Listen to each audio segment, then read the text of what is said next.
Esto es Campanas en la Noche y te lo adelantábamos al principio del programa porque hace poquitos días, menos de 10 días, conocimos la triste noticia, una de las tantas de estas noticias que tiene que ver con el suicidio de una nena de 15 años, luego de que un nene de 14 años viralizó un video de ellos teniendo relaciones sexuales.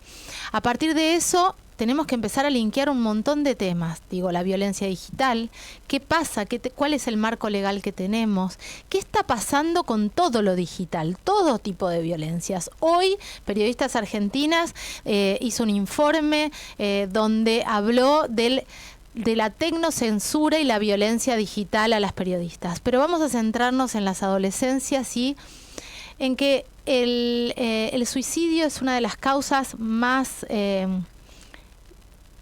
frecuentes en la muerte adolescente. ¿Qué está pasando en esta era donde el sexting se volvió una moneda de extorsión?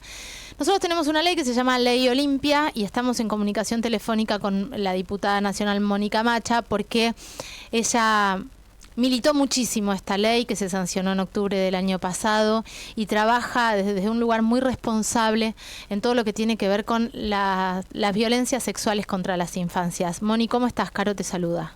Hola Caro, ¿qué tal? Buenas noches, ¿cómo estás? Muy bien, gracias por atendernos. Me parece que tenemos que echar luz sobre los marcos legales que tenemos, pero además sobre la peligrosidad que tiene el uso irresponsable, porque en este caso estamos hablando de niños de 14 años, de las redes y de los videos y de la digitalización de la vida.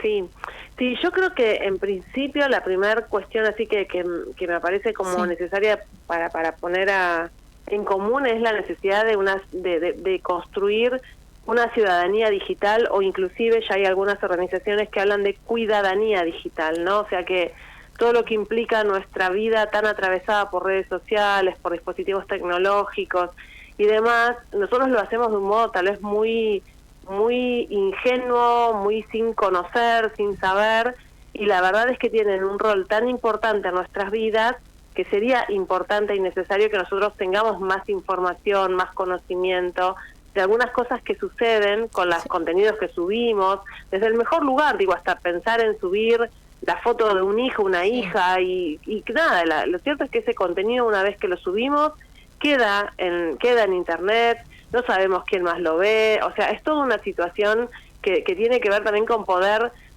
utilizar esas tecnologías y esas redes sociales con responsabilidad, y para poder trabajarlas con responsabilidad necesitamos conocer y saber y formarnos también en este tema. Nosotros tenemos la Ley Olimpia, como bien decías vos, sancionada desde el mes de octubre del año pasado. Esa ley es una ley que lo que plantea es una modificación a la 26485, es nuestra ley madre, digamos, para la prevención y para la protección de las mujeres y erradicación de la violencia por motivos de género. Entonces, lo que permite la Ley Olimpia, lo que hicimos con la Ley Olimpia es introducir la violencia digital como una forma de violencia por motivos de género.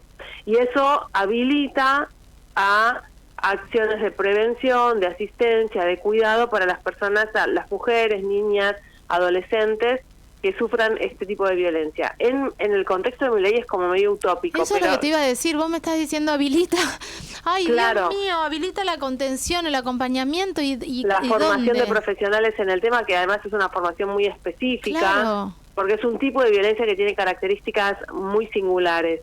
Bueno, nosotros lo hicimos en un momento donde no sabíamos qué iba a pasar, pero igualmente me parece que tener herramientas legales, porque a una persona que hoy está en el Poder Judicial también le sirve como herramienta.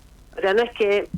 Sí, pero bueno, es una discusión sobre el Estado y justo después de escuchar ayer a Milei es como que no creo que tenga mucho espacio digamos en la idea de sostener políticas públicas, sobre todo vinculadas para las niñeces y adolescencias.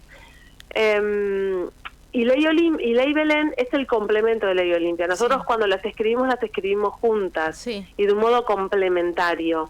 Una, como decía recién, está más vinculada al cuidado, a la asistencia, a la prevención, y Ley Belén introduce la violencia digital en el Código Penal para que pase a ser un delito, porque Perfecto. hoy el punto es que no es delito. Entonces, si una mujer hace una denuncia porque está sufriendo este tipo de violencia, nadie le va a tomar la denuncia porque no hay delito. Pero hoy en día, con la ley Belén, ¿ya se transformó en delito o no? No, la ley Belén es proyecto todavía. Ah, no se aprobó, claro. No, la ley Belén estamos intentando, y yo creo que tal vez tenemos una posibilidad en este tiempo. Estamos intentando tratarla en la Comisión de Legislación Penal y poder llevarla al recinto. Es vital pero Ley esto. Belén es un proyecto. Claro, pero es imprescindible esto, porque de verdad que hay un terreno donde cada quien hace lo que sea, y estamos viendo, y ahora enfocados a las infancias, pero podemos ampliarlo mucho más, las amenazas que reciben las mujeres todo el tiempo, la violencia sexual a través de las redes y de los videos y de la extorsión que hay. Pero ahora estamos viendo que los pibes y las pibas se están matando. Sí, no, es un problema, digamos, en términos de, a veces hablamos desde la epidemiología más clínica y estuvimos un montón de tiempo hablando sobre la pandemia, es más fácil cuando hay un virus o algo que genera un malestar.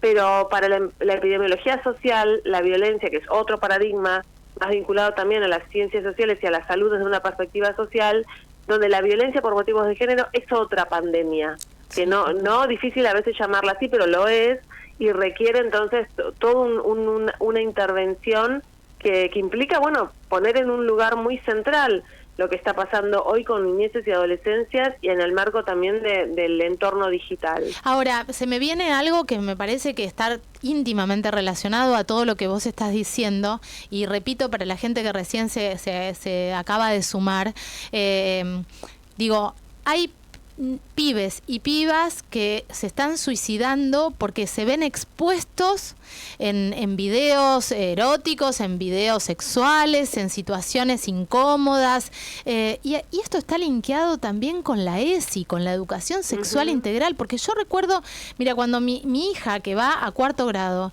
entró en 3er grado a una escuela pública, ahora a una escuela nueva, porque nos mudamos, lo primero que tuvo fue una charla de educación sexual integral relacionada a las pantallas. Entonces le mostraban cómo esa personita que aparecía podía ser un tipo grande, podía no ser esa amiguita que aparecía, cómo cuidarse. Y esto es fundamental, porque mucho de lo que está pasando tiene que ver con esto, con que alguien se hace pasar por un niño, juegan, entablan una amistad, y luego aparece esta sextorsión. Sí, totalmente. Yo creo que ahí la ESI tiene un rol fundamental, por eso es una ley y una práctica que protegemos tanto y que queremos que se siga llevando adelante en las escuelas, porque es fundamental, por un lado, para tener esa información y para poder cuidar y cuidarse un poco frente a personas que están atrás de un perfil falso, que no sabemos, que podemos tener algún nivel de confianza y resulta que no es quien decía ser, pero también porque la ESI trabaja fundamentalmente el respeto del cuerpo propio y del cuerpo del otro. Claro. Y lo que pasa con adolescentes hoy es que no son tal vez personas desconocidas entre sí, todo lo contrario. Sin embargo, la práctica, lo que vos comentabas al inicio de la nota, ¿no? El suicidio de Emma, y que el que haya viralizado ese video sea un compañero de ella, un exnovio de la misma edad, o sea, es como que hay ahí también una acción súper descuidada entre los propios pibes, y que yo creo que eso con ESI, por ejemplo, se puede trabajar muchísimo para que haya más conciencia de lo que significa el respeto por el cuerpo de la otra persona, por las decisiones de la otra persona, por el consentimiento, que es un concepto que nosotros trabajamos tanto dentro del feminismo también. Totalmente.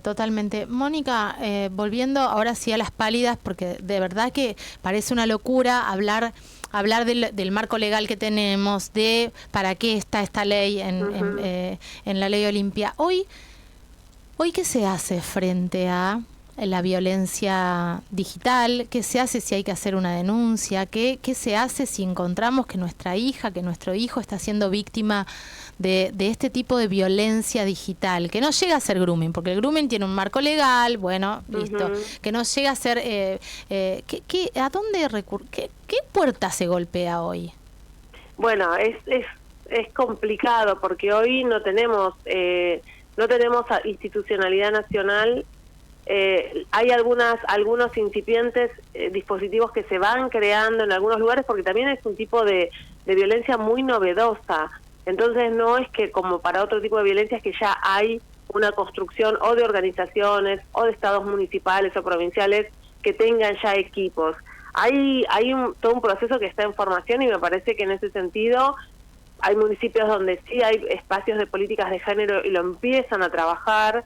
Es importante también tener en cuenta que es para este tratamiento y acompañamiento implica una psicóloga tiene una formación que le va a permitir abordar el tema, pero también necesita incorporar ahí como unas otras capacitaciones porque hay cuestiones muy específicas de este tipo de violencia. Lo mismo que abogados especialistas en ciberdelitos, en nuestro país hay muy pocos. O sea, creo que esto es un proceso que también se está dando en términos sociales de poder contar con más profesionales que tengan formación en el tema. Entonces la única que queda es aferrarnos a la prevención y la prevención es hablar con nuestros hijos. La prevención con la ESI, también poder conversar entre los padres y madres, no dejar pasar situaciones.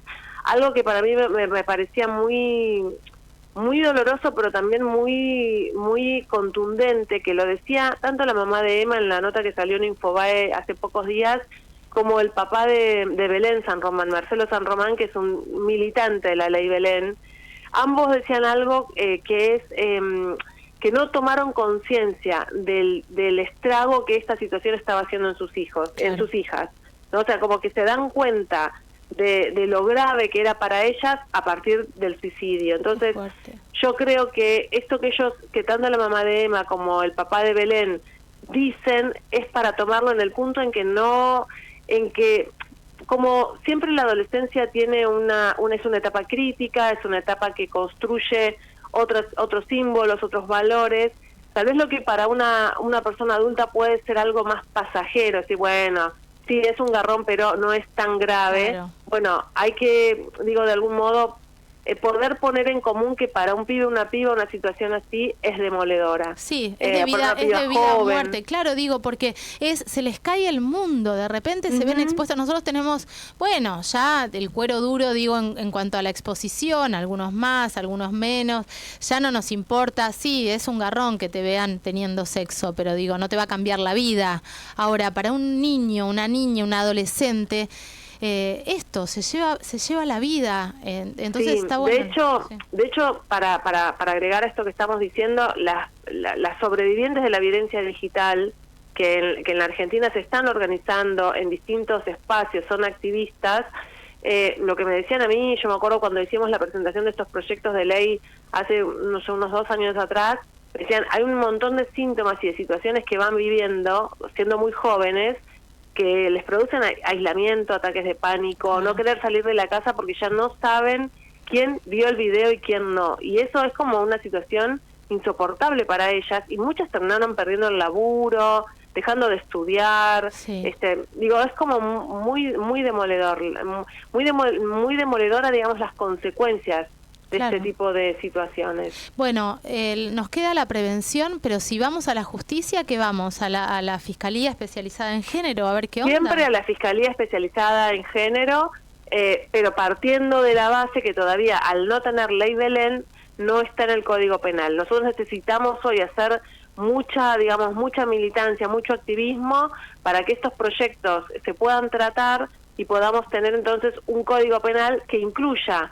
la violencia digital como una forma de delito. Ojalá que pronto se sancione, ojalá que pronto se reglamente, porque de verdad que necesitamos ahora mucho más, porque al no contar con algún dispositivo desde el Ejecutivo para la contención, la justicia, ¿quién le va a ordenar hoy a Mariano Cuñoli Barona que vaya a contener? cuando digo, tal, cuando ya no lo se puede, escuchamos. cuando ya sabemos lo que piensa y Sí, cuando tiene cual. de aplaudidores a los tipos denunciados por abuso sexual contra sus propios hijos. Digo, bueno, no vamos a ir ahí. Entonces, sí o sí necesitamos la ley Belén, porque el único resorte que nos queda es la justicia. Exactamente. ¿No?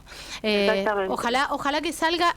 Moni, ¿vos estuviste hoy en la presentación de Periodistas Argentinas? Sí, estuve acompañando a las compañeras de Periodistas Argentinas en la denuncia de ciberacoso. Sí. ¿Me contás un poco? Porque esto tiene que ver también. Digo, estamos hablando de violencia digital, estamos hablando de tecnocensura, lo que está pasando, la violencia contra las periodistas, algunas periodistas específicas, por ejemplo, María O'Donnell, es tremendo. Y contame qué conclusión te dejó esto. Bueno, en principio, siempre que Periodistas Argentinas hace un informe, lo hace desde un lugar, digamos, donde articulan los testimonios, que hubo testimonios de varias periodistas que vienen sufriendo este tipo de violencia también, que es el ciberacoso, y al mismo tiempo plantear posibles líneas de trabajo, ¿no? Obviamente desde la cuestión legislativa, normativa, a ver qué se puede hacer, pero bueno, también traer el tema como un tema realmente complejo desde el punto de vista de la libertad de expresión, porque en definitiva lo que iban como relatando las distintas expositoras es que esa situación de ciberacoso, que hoy además se está viviendo desde un lugar muy central, porque es el presidente, es el vocero, son cómo se organiza esa granja de trolls para empezar a hostigar a una periodista por su posición, por lo que ha dicho, por una interpretación, y ahí también, ¿no?, las consecuencias. O sea, ellas planteaban desde Luciana Pecker, por ejemplo, que se termina yendo del país, o otras periodistas que empiezan a salirse de redes sociales o a medir qué es lo que van a decir y qué no, o dejando esta profesión que habían elegido y abrazado con mucha vocación, que en definitiva entonces lo que está en juego es la libertad de expresión. Y es absolutamente contradictorio en un presidente que se dice que su respeto máximo es por la libertad.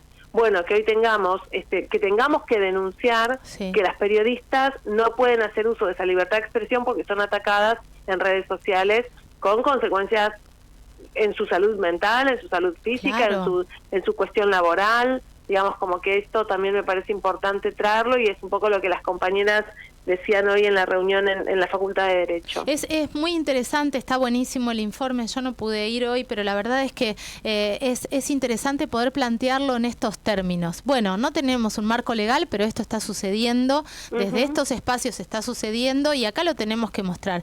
Hablar de la salud mental en estos términos es muy importante, porque ataques de pánico, ¿ves? ¿Te pasa que de repente suena el teléfono y no lo podés atender y temblás? No querés ver el mensaje que llega, la notificación. Está pasando mucho en muchos ámbitos, y en el periodismo va directamente ligado con el laburo, con la profesión y con la libertad de expresión. Moni, te agradezco mucho esta charla, como siempre. Te mando un abrazo grande, y vamos a seguir intentando al menos tirar algunas herramientas, dar algunas herramientas que ya tenemos, y contar lo que nos falta también, para ver qué hacemos, porque me parece que de esta es una construcción colectiva sí o sí. Seguro. Bueno, te mando un abrazo, Caro, y bueno, a disposición siempre. Muchísimas gracias. Pronto. Un besito, Hasta gracias. Luego. Mónica Macha, diputada nacional, pasó por aquí por Campanas en la Noche. Vamos a una tanda.